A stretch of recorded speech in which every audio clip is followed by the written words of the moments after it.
And Jesus went about all the cities and villages, teaching in their synagogues and preaching the gospel of the kingdom, and healing every sickness and every disease among the people. But when he saw the multitude, he was moved with compassion on them, because they fainted and were scattered abroad, as sheep having no shepherd. Mga igsoon, mo ning ato pagatunan ko nga buntag.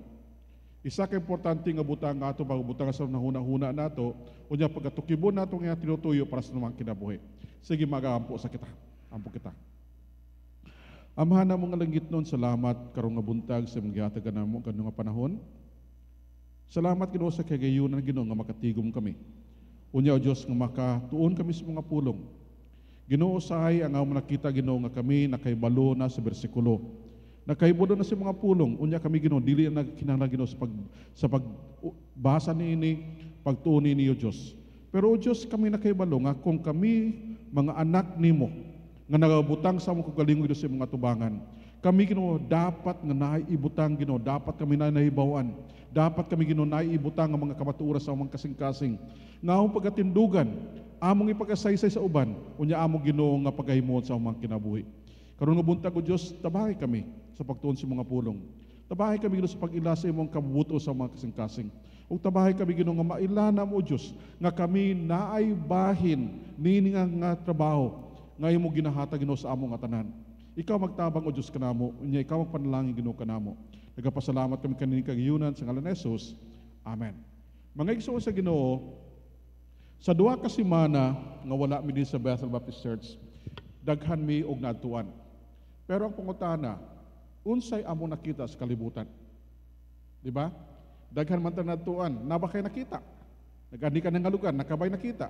So mo ning atong topiko, what we saw in our world. Ansa nakita namo? Niadtong una nga panahon sa Kapisami, nay panahon nga ako nagalakaw sa dalan. Unya ako makita sa dalan lahi. Kung ako nagamotor, lahi po ako makita. Ang ato makita kada isa sa ato lahi-lahi. Example, kung ikaw nagalakaw sa dalan, ang iyong makita, nga nay nagalingkod sa kilid sa dalan, nga nagapangay kwarta. Walay kwarta, walay pagkaon. Nagapangayo. Pero kung nagasakay ka sa sakyanan, di niyo na makita. Kaya diretso kraman, di niyo makita sila, nga nagapangayo sila kinanglan. Pero mag-igsoon sa Ginoo ngani, kita nga mga Kristohanon, sa ato paglakaw sa lahi nga lugar, dapat natin makita nga mga butang sa itong kinabuhi, nga magasayos sa ato sa kaubuto sa Ginoo. So, for the last 2 weeks, we traveled to different places and you have seen a lot. Daghan mi nakita. So, nagsugod mi dito paghawa din Lunes sa buntag. Nagawa mi sa balay-balay Lunes sa buntag, kunya nagadto sa Cagayan de Oro. Pagabot sa Cagayan de Oro, nasa aeroplano, pagamo na Manila na dayon. Biyernes day, Lunes, Biyernes. So, ang ako nakita is that kadaghan ba din nga mga butang sa Pilipinas na nagbalhin. Sa una nga panahon sa Thailand pa mi, ang ako nahuna nga ang Pilipinas dili gid magbago. Dili gyud. But you know what? As we look around, we can see here the perspective of Jesus Christ, because it says here in verse 35, ingon sa verse 35, and Jesus went about all the cities and villages. Ang iya gibisitahan ang mga syudad o mga villages, that mga lungsod.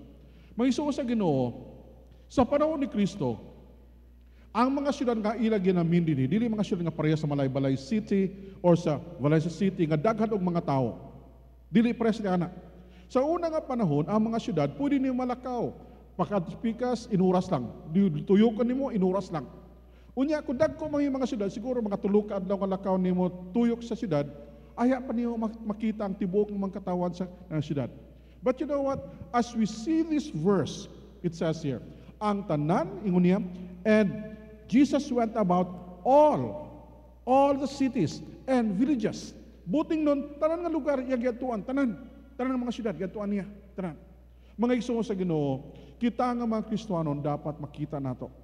Nga ang atong Ginoo day, wala ginapili nga syudad para sa iya.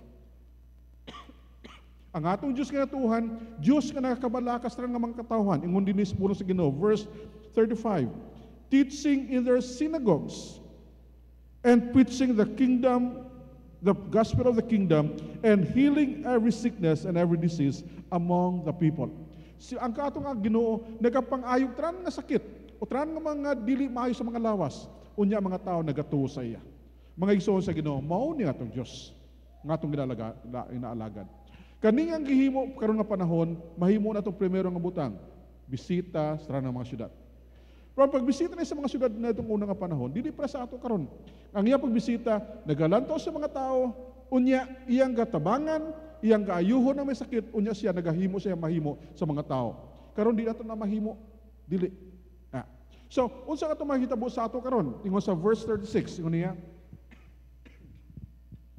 and when he saw the multitudes, he was moved with compassion on them, because they fainted and were scattered abroad as sheep having no shepherd. Excuse me. Ang atong Ginoo, ang iya makita sa mga syudad o sa mga villages, ingani, nga sila di ay murag mga tao bitang murag mga karnero nga walay paingnan. Ang uban ka paingon dito, ang uban ka paingon dito, ang inyong paingon dinhi. Dili usah ang ilang direksyon.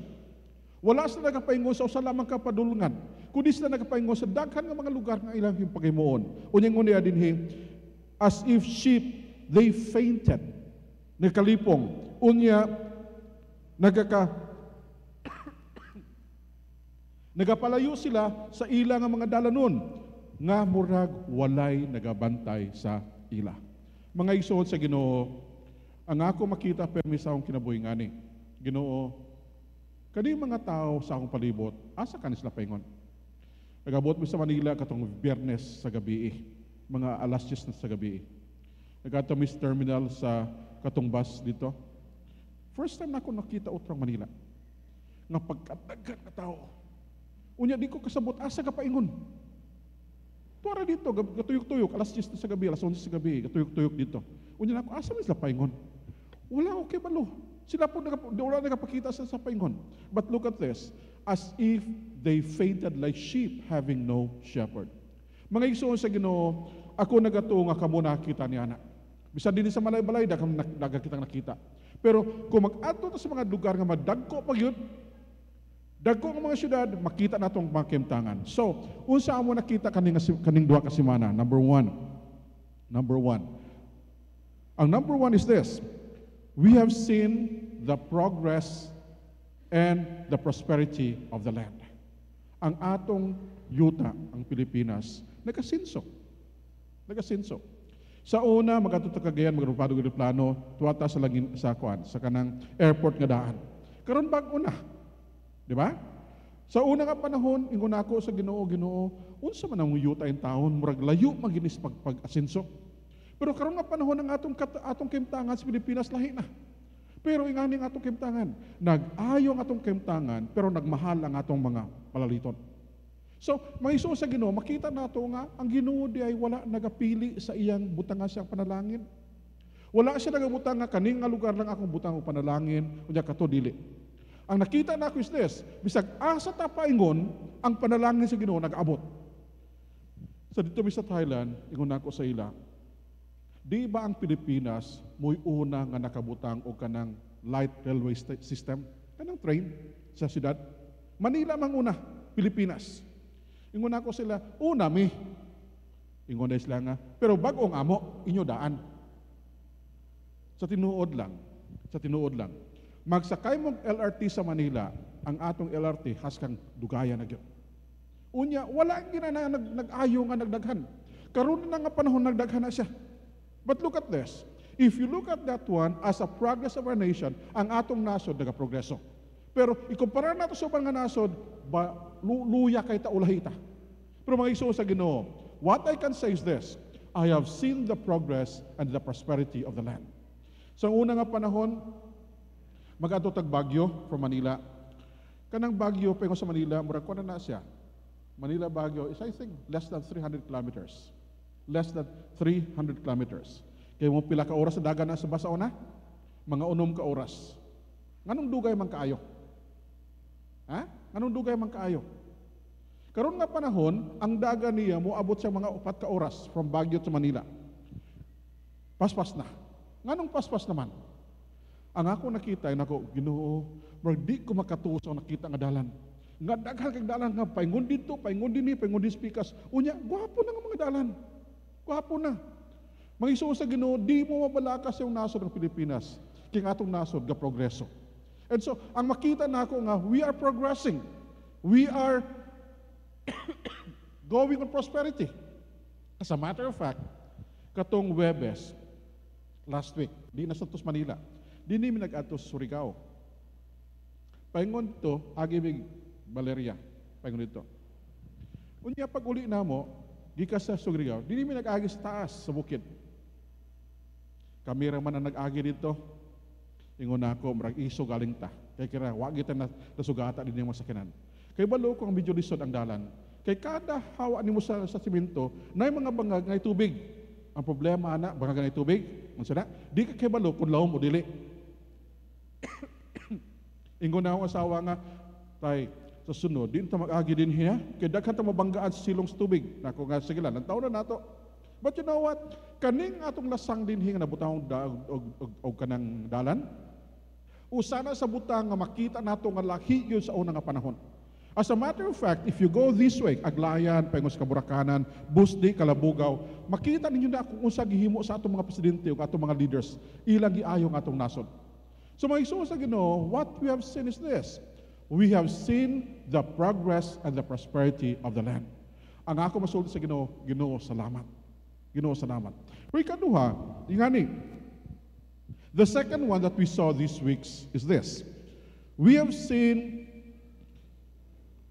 the spiritual needs of our land and churches. Ang nakita namo mga Igsoon sa Ginoo, ang spiritual nga kinahanglanon sa atong yuta o sa ato nga mga simbahan. Nagabot mi dito sa Baguio, Sabado sa buntag. Nagulat mig van, nagatwig kabayan. Ang kabayan, nasulti na ako sa inyo, di ba? 97% Christians ang tibok ng nga lungsod. Pero, kanang 97%, ang uban ni ana, nominal Christians. Wala kabalo nga nung Christian sila. Basta Christian. Na. Sila dito sa kabayan, mahayo lang kimtangan. Sa unang nga panahon, kanang kabayan, ginadagan na sa baso, 4 ka oras. 4 ka oras. Kabalo mo sa nakalayo sa Baguio? 80 kilometros. Gadagan sa 4 ka oras. Karon ang yang dagan, 2 lang ka oras ug tunga. Kay maayong nang nadalan. Pero may iso singani. We were there and we were talking with the pastors. Istorya sa mga pastor, ilang mga workers, ilang mga deacons, ilang mga members. Una mo sa ila nga, salamat sa Ginoo nga ang Diyos nagapanalangin sa inyo dinhi sa iyang munyong pag-alagad. Ingon niya, Pastor, luoy ba yan bidinhi? Kaya balo mo siya kinahanglan nila dito? Kaya balo mo? Kinahanglan sila o mga pastor kabalo mag-alagad sa Diyos. Nga naman, let me enumerate. Number 1, Kabayan Baptist Church used to have an older pastor. Namatay na. Ang ilang pastor karon dito nagtubo sa ilang lugar. He is okay, but they need more people with fire. Kalayos mag-alagad sa Ginoo ba? Buyagan Baptist Church, Baguio, La Trinidad, Benguet. Ang ilang nga pastor karon wala. Mo na simbahan ni Pastor Salinas sa una, Carlos Salinas. Mo na simbahan sa una nga ang ilang progreso paspas. Before nga wala aslang pastor, nasa tulo ka pastor nga nag-alagad sa ila. Ang ilang tulo ka pastor, ambo to sila itabo, nga sige katong Manila. Unya ga uban sa usa ka seminar. Ang nakuha sila mga pastor nga tulo is Reformed Theology. Kanang theology ba nga nagatuong nga ani? Kung gipili ka sa Dios, luwas ka. Kung wala ka gipili, di ka maluwas. Munang ila. Pagkaibalo sa mga deacons, kay ana, ingon sa mga deacons, mga pastor, di na mo dinisa. Gipahawa sila. Paghawa nila, ang ila siman, walay pastor. Walay pastor. So ang mga deacons nila karon mo ay nagkapadagas sa simbahan. Nya ingon nila sa pastor, tabangi mo mangitag mga pastor ba? Nga mapadala di sa amo dinhi para makatabang sa among simbahan. Kay ba mo unsa? Ang usan lang gihimo ang akong brother, si Pastor Biboy sa Valencia, nagwali dito sa Buyagan Baptist Church.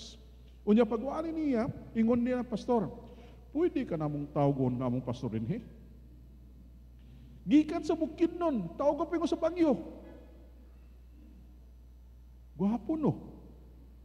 Ingo sa humanghod, Brad, dili pwede.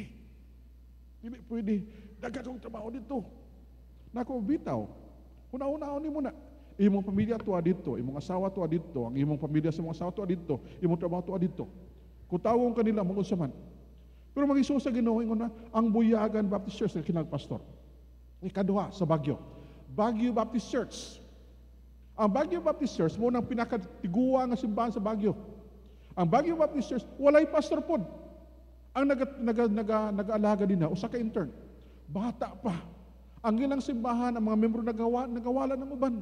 Na mga asa man paingon sa pastor, magsugod ng bagong simbahan. Ingon sa umangot sa ila, Day, prese, kung biyahan yung simbahan nato, mag-consult lang ni dayon. Ayaw na biyahe. Tabangin ninyo.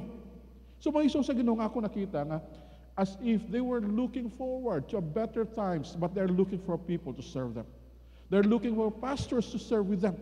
And ang ako makita that there is a spiritual need in our land and in our churches. Mga igsoon sa Ginoo, ako nagato nga kita din sa balay-balay, gipanalanginan sa Dios. Di ba? Di ba? Tumo sa ako, ang bukid nun gipanalanginan sa Ginoo. Nagato mi sa Baguio para sa National Missions Congress. Dito mi sa Baguio, ang Congress nag-attend is more than 1,000 people. Subay sa kalibo. Mayo. Ang mga wali, patsada. Ang mga kanta nato sa balay-balay nga gikanta dito, patsada. Kaya unsa mo kabalo mo sa kulang na lang. Ang venue maayo, ang sessions maayo, ang wali maayo, ang problema lang dito, ang pagkaon mahal kaayo. Di man ka makakaon og 200 rito kada meal. Mahal kayo pagkaon. Nako ba nga ay Ginoo, tabangin mi dinhi. Pero mga iso sa Ginoo, salamat sa Dios. Nga sila dito nagtabang pud sa amo ba nga kami makapadayon sa pag-alagad sa Ginoo dito. But you know what? I believe that we should be praying. That we should be praying not only for our church here, but also for other places where God has started His work.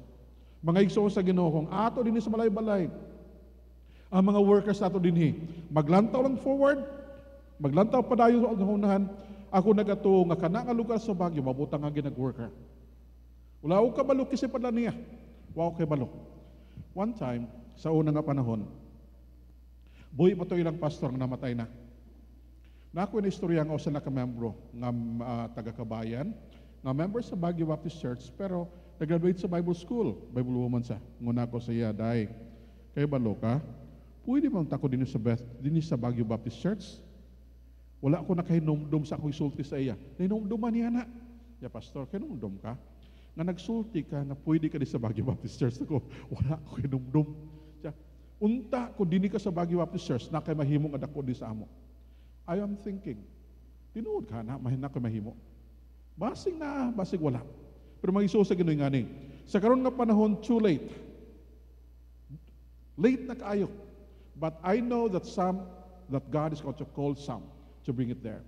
So number 2 nga nakita namo sa atong paglakaw namo is that spiritual needs of our land and our churches.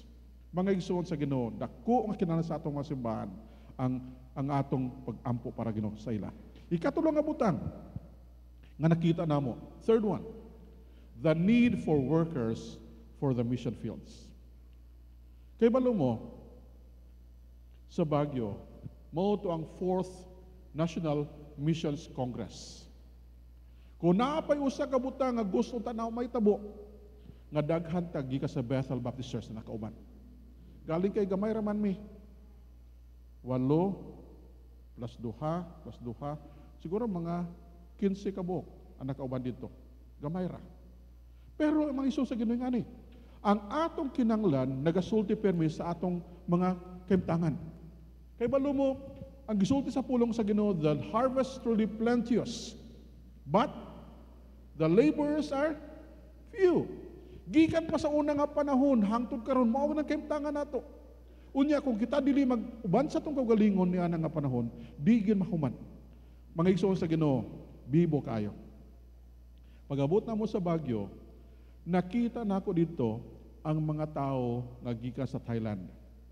Uban ni Miss Marina Cagas. Siguro mga 8 na kabuok.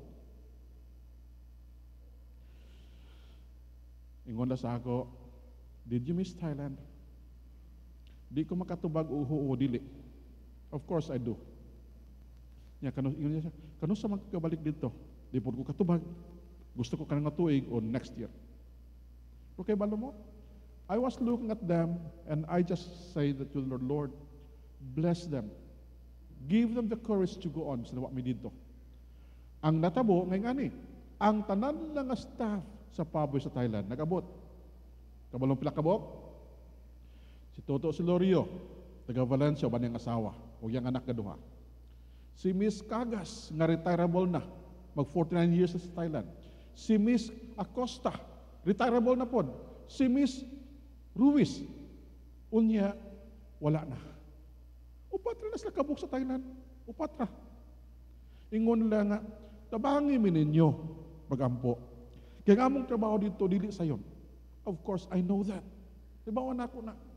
And so, we are trying our best to help them by prayer and by supporting them. Ngunla da sa ako, ampuy mi ninyo. Ang surong nga nag-abot dito, ang tibok na team sa Cambodia. Kompleto silang team. Tanas na tuwa dito. Plus Cambodia ng mga pastors. Nako, Ginoo, sa una nga panahon, mag-Missions Congress, ang number 1 nga platform sa atubangan, dili Cambodia, Thailand. Ngano karon nga panahon, ang nahimo nga, ulahiman ng Thailand, una ng Cambodia, asa na paingunaw mga tao? Asa? Di ko kayo palusa ko isulti. Unya, dakas na present sila dito. It was good. Pagkauman, naisa ka-feel na po nag-present. Ang Papua New Guinea, uban kay Pastor Gilergan, kinumdum mo sa iya, nasa itulo ka uban nga mga lalaki, nga mga itom, mga Papua New Guineans. So dito, nag-present po sila ng ilang mga needs. And you know what? I look at them and say, Lord, unta kami sa Bethel. Unta kami sa Bethel. Makapadla og tao para sa ila. But I don't know. Kinsa, unsaon. Pero mga iso sa Ginoo ngani. Ako nagatuo ang Dios nay plano sa tumang kinabuhi di sa balay-balay. Ako nagatuo nga nay tawgo ng Dios di sa ato nga maglakaw para sa ila. Ako nagatuo nga uban sa ato dinhi tawgo sa Dios unya siya magadala sa pulong sa Ginoo sa uban nga mga katawhan. And you know what? I would say to the Lord, Lord, whoever, whenever, bisag kung saan ni himuon, tabangi kami. And you know what? As I look at that, ang usa sa atong mga members na abot dito sa pastor, unta, no? Ang nag-abot din sa Missions Congress, dili lang kita. Unta na pa'y uban. So, tinuod na. You know what? One of the things that happened to us in Balay-Balay is this. Dumdumon ninyo ni, kung magsulti kayo tag Missions Conference din sa atong simbahan, ang atong unahuna, ngay ngani, missionaries would come, what ay labot. Missionaries would come and congress, what ay labot. Missionaries would come and spend for them, what ay labot sa ilang sessions, ang atong labot, mugaso lang sa ila. Mga igsoon, sayo. Ang atong labot sa Congress o Missions Conferences sa atong simbahan, nga kita mismo ang nagbutang sa itong kagalingon sa pagsimba sa Ginoo ni Ana. So mga igsoon sa Ginoo ko, nagpasalamat. We just celebrated our Missions Conference din sa ato mga 3 weeks ago. Unya kita nagdaghan. Sige man ulan. Pero salamat sa Ginoo nga nagdaghan ta. And then ang ako nakita nga we can go on serving God even though ang uban sa to busy, but we can still go on serving God. But you know what? As we go on serving God, we should say, dili lamang ang mga missionaries sa ani, dili lamang sa atong tabangan, kundi kita mismo magbutan sa itong kagalingon para sa ila. Sa Baguio, ang atong unahuna nga kato para sa mga misyonaryo. Ang atong unahuna para to sa mga misyonaryong maabot, unya, ihatag sa ila. No, it's not. It's not. Kato nga Congress para to sa atong tanan. Nga kung makaabot na dito, makamaminaw ta, makabutang sa itong kagalingon, then it will be good for the glory of God. Mga igsoon sa Ginoo, kay balo mo kisay presidente sa Pabuhay karon? Kay balo mo wala.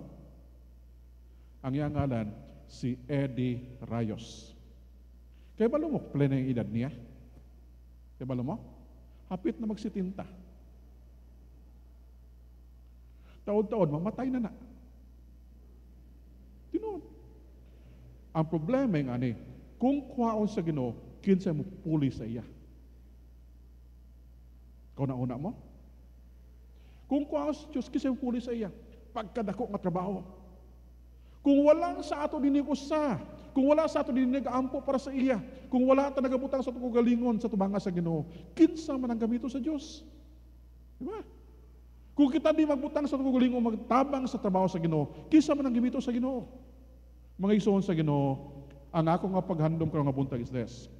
Hinaot pa nga makita nato ang trabaho sa Ginoo, nga di lang iya kundi patipon atong trabaho. Nga mabutang nato ko galingon nato nga magsulti sa Ginoo, tabangi ko. Gusto ko magtabang, di ko kibalo sa imo akong himuon, but I want to serve you.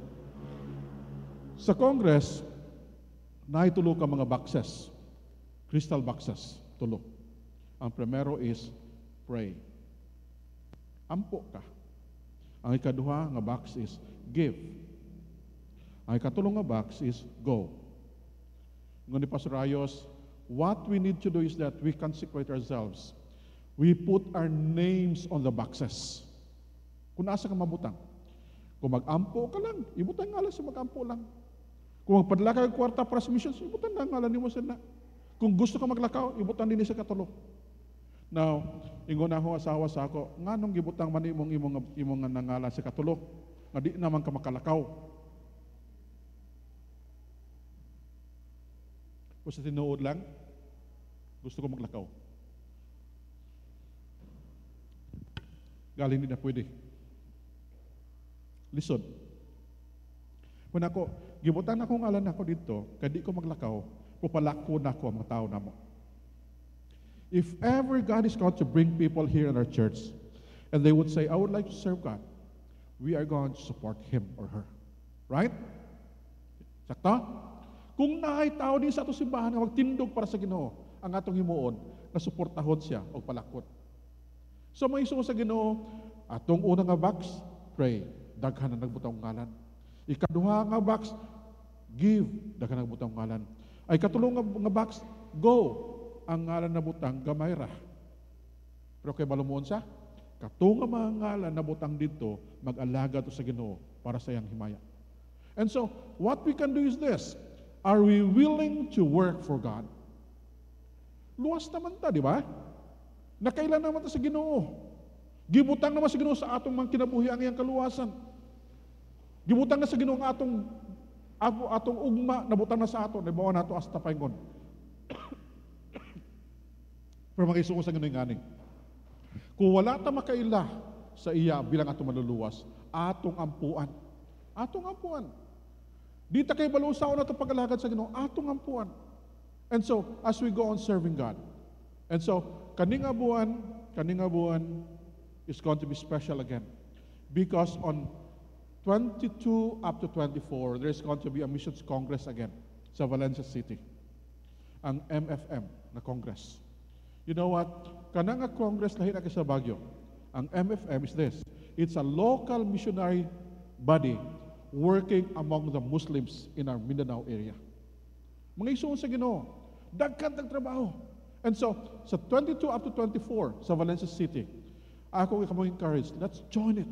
Let's join them. Nga makita nila kita na ipag-alagad sa Ginoo. And then, atong ampuan nga kita makatabang sa ila. Actually, si Pastor Earl nga Magdale, nagsulti sa ako siya, Manong Nonoy, kamo na po sa Camille ha? Sa Camille, nako, pilaman, yung city mill.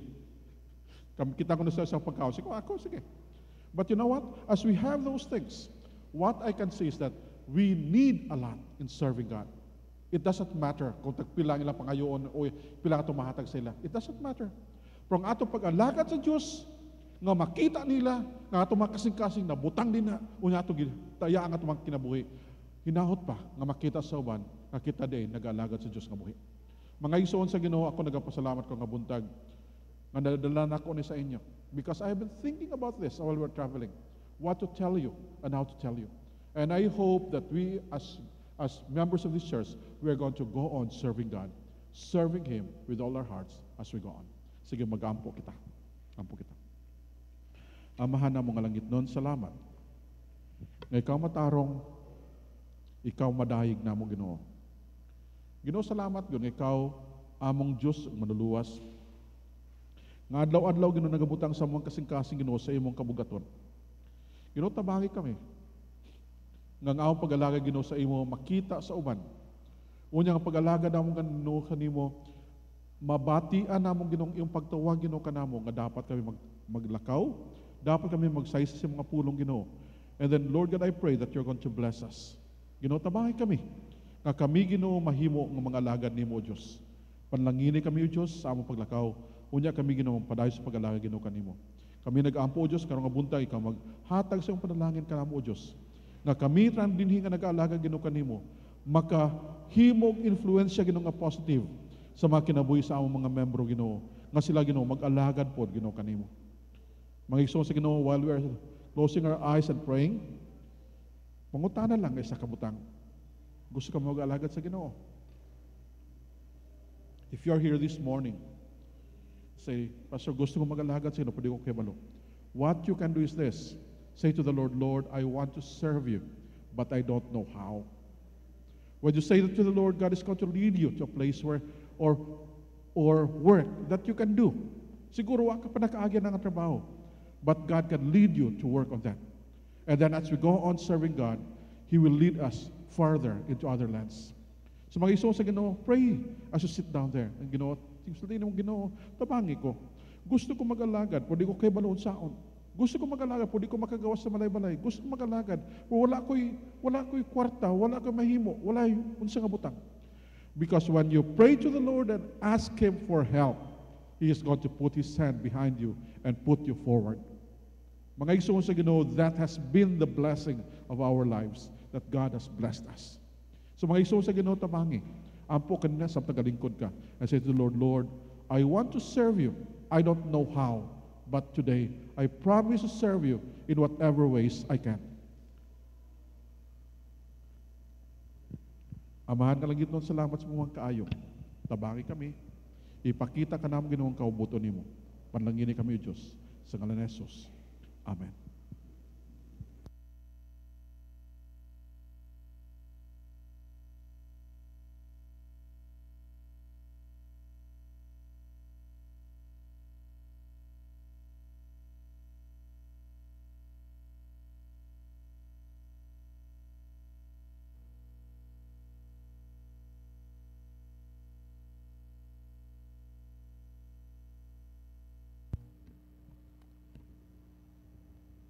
Before we pray, I'll make it an opportunity, a challenge for us, all of us. Our worship will not be complete without giving. So, what I'm about to share to us is my constant, personal, constant reminder about giving. Why giving to God produces riches on many levels. Those riches doesn't mean only money. Riches could be riches in your health, in your talent, in your time, in your strength, and all the good things in life. So, number one reason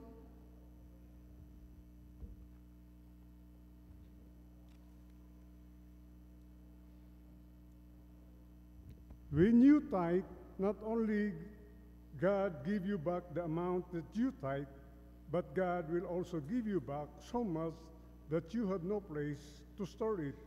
We could see this in Malachi 3:10. God challenges us to prove Him. Of course, we shouldn't look at the tithe as an investment. We should look at it as a sign of our love for Jesus and how much we trust Him enough to put Him first. So giving is our love to Jesus. Reason number two, you are pushed to produce more. When you tithe, you develop a sense of inner peace that puts things in perspective. By trusting God enough to put Him and others first, you develop a strength of character that enable you to save Invest and plan out your financial life properly. This discipline leads to even more bounties in the future. Reason number 3, giving is an act of faith. What the Word of God says, without faith, it's impossible to please God. It is very easy to think that we really have nothing to tithe because the rent is due or because we could barely put food on the table. These are precisely the times that require that you tithe and give offerings to God. Why? These are opportunities for faith. So when you give, it is an opportunity that you could exercise faith. Just like a muscle, the more you exercise it, faith, the more it grows, the stronger your faith becomes, the more blessings flow into your life because blessings are claimed to faith. So, ang blessing day, di kan Ginoo, maklaim nato sa atong pagtuo kaniya. Reason number 4, giving strengthens your character. It is your personal issue now. In many cases, the way we define strong character is to take from others. Well, the real measure of strength is how much you give. In fact, when you die, people will remember you not based on how much you took from others, but how much you gave to others. When you give to both your church, to charities, and back to God in the form of a tithe, you are strengthening your character. You are strengthening part of your character that enables to put others first and to sacrifice. So giving sometimes is a sacrifice. Reason number 5, you are given an opportunity to please God first. When you give, you are given an opportunity to give you, or given an opportunity to put God first, the highest, the most noble thing to live, for is the ultimate reason. It is the ultimate reason why we are worshiping God, is the reason, the most glorious God. Atong tuyo ninintanan. Why you give? Because it glorifies God. The cheerful giver, makita nato sa 2 Corinthians, he who sows sparingly will also reap sparingly. Isa tong kapugas gamayra, mag-aani usap og gamayra. And who sows daghan generously will also reap og daghan imong gipugas, daghan usab imong harvest. And verse 7 sa 2 Corinthians chapter 9, verse 7, let one give just as has he decided in his heart, not grudgingly or under compulsion, for God loves a cheerful giver. So when you give, ay pugsang kagalingon. Hatag, im gigugmang Ginoo, malipayon naghatag. Lingon pa ang atong pastor, everywhere you look at, prosperity. And look at yourself. You're still prosperous. Kaniya mo karon din eh. Prosperous not only in money, prosperous in time, prosperous in physical appearance, and prosperous sa pamilya. So if you could not, the 3 boxes, put yourself in the 3 boxes. You can pray, you can give, you can go.